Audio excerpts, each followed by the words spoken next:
Welcome back to Whole Goals. My name is Andrew Love, the founder.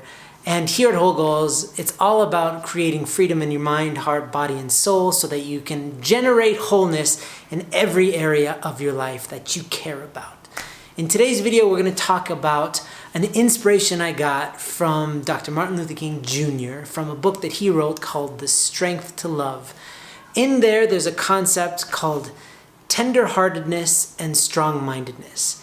If you can embody both of these virtues at the same time, you will be able to create unlimited freedom and power and influence in this world so that you can be a catalyst for change. If this sounds good, let's get into it.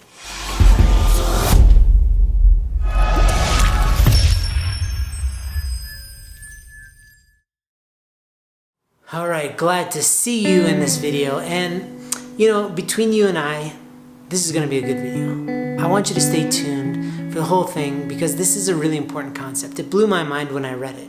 You see, a couple weeks ago, I was looking for a new book. I knew I didn't want to read another fiction, and I didn't want to read a nonfiction. I didn't want to read like how to hack your time, how to be a better sleeper or whatever. I've read enough of those for now. I need a break from those for now.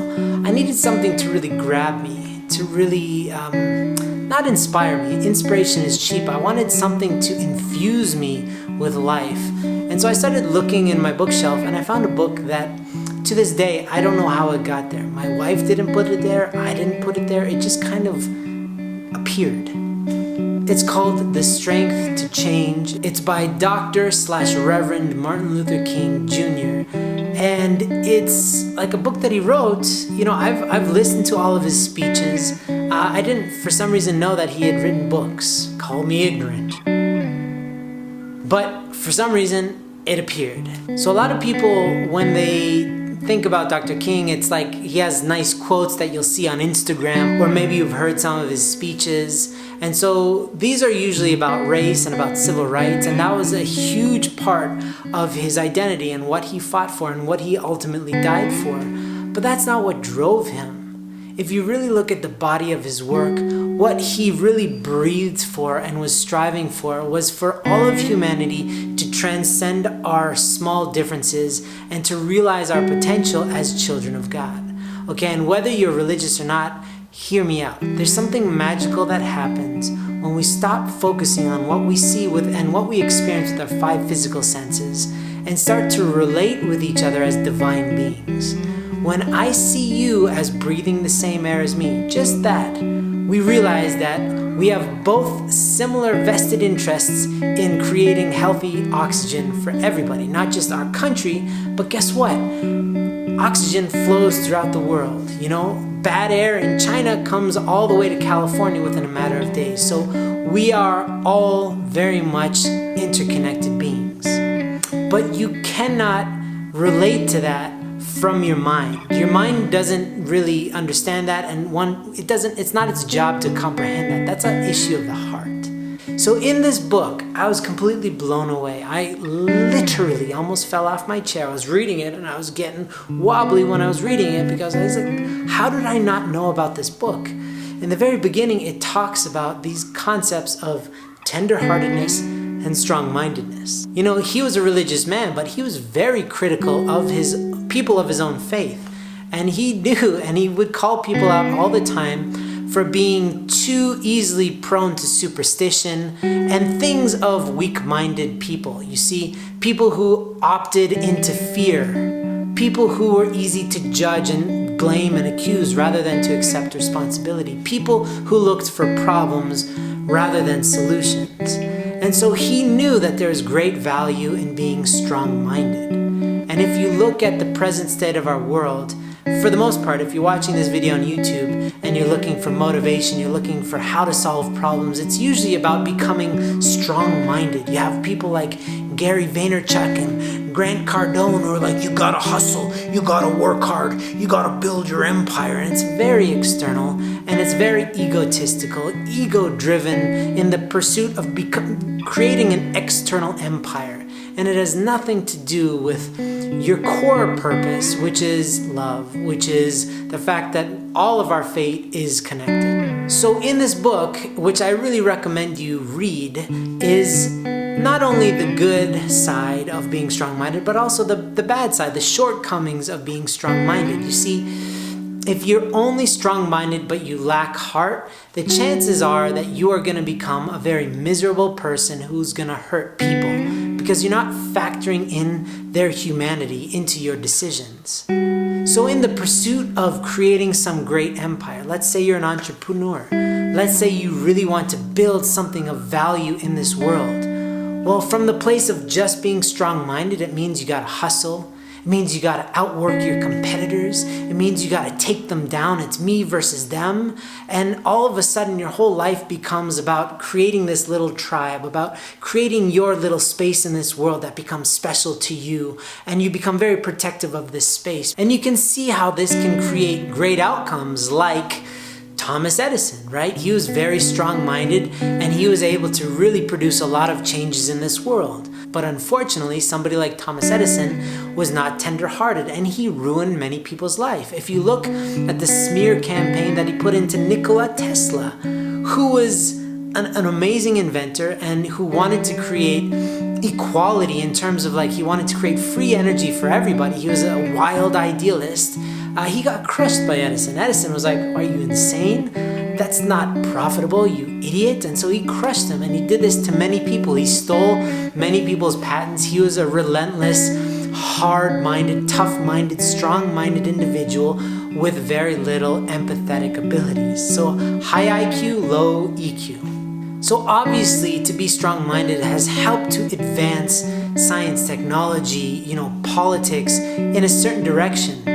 But at this stage in history, you can tell that we don't really need more technology to make us happier. We're pretty much at the threshold where we're able to produce enough food for everybody around the world. The problem isn't lack of resources or a limited amount of stuff in this world. We can figure that out easily. The bigger problem is our lack of empathy towards other countries. If you were to eliminate the budget of everybody's army and put that towards eliminating problems like hunger, lack of clean water, you could fix those problems in a very short period of time. But in truth, we cannot do that so long as we're not emphasizing being tender-hearted. And I'm not here to just say, let's put down our guns and let's just hug. That's a nice idea, but it's gonna take a hell of a lot of work. What I'm suggesting is the more that we start to allocate resources towards becoming sincerely tender-hearted as individuals, within your family, within your community, and to prioritize that, it shifts the culture, it shifts what we believe to be important. So in terms of tender-hearted, he also gets into the fact that it's not good to be just all heart and no strong mind, because then you become one of those idealist that never does anything, that never helps anybody. You're just talking like you see a lot of these people in Hollywood be like, man, we should just stop wars, we should just do it. And they're getting divorced. They're not able to do I don't mean to be controversial, but if you look at the life of John Lennon, while he was preaching peace, he was not able to produce that in his life. So, it is really important that we are able to embody the virtues that we espouse to believe in, that we would wish upon this earth. But in order to do so, you need to be strong-minded and tender-hearted. And this is a very difficult balance to achieve, because at a very young age, most of us who go through the school system are taught to become practical. And there's less emphasis on the arts, on being creative, on stopping. There's no class in school which just focuses on stopping and dreaming, on imagining. There's no imagine class, and it's almost laughable to say that, but when you look at people like Einstein, he always made time to stop and to dream, and he really believed in creativity because it's so fundamentally important to experiencing joy. And when you're in a joy-filled state, you are more creative. The more creative you are, you find solutions to problems because you're in a completely different state. You're in a what-if state instead of this is how things are state. So to become tender-hearted actually becomes harder and harder the older we get, because we accumulate more responsibilities. When you get married, when you start having children, the responsibilities start to pile up, and all of a sudden you don't have time to dream because you're just trying to survive. Now, this is something that I experienced in the past couple weeks. After reading this book, it really pushed me to make time to enjoy the nuance and the beauty of life. Because when you're in a state of what if, when you're allowing yourself to feel tender-hearted, that's when you start to really appreciate what you do have. That puts you in a state of gratitude, which automatically makes you wealthy. You don't need a lot of stuff to become wealthy. You just need to be able to appreciate the stuff that you do have, especially the people in your life. So for example, when you go through life day to day, and you're just focused on being strong-minded, you're not really appreciating, if you're married, your wife and your kids. They're just more people that you see throughout your day, and you try to relate to them, but you're also kind of annoyed by them because you're dealing with so many other things, and it's hard to really juggle. And I could see this happening to myself. Even though I'm in the business of people, I am taking on so much externally, trying to be strong-minded, that I've in many ways lost my tender-heartedness. So for the past couple weeks, I've really been prioritizing, not just making that the sole focus of my life, but allowing for more and more time throughout the day to plug my heart into what I love. Things that,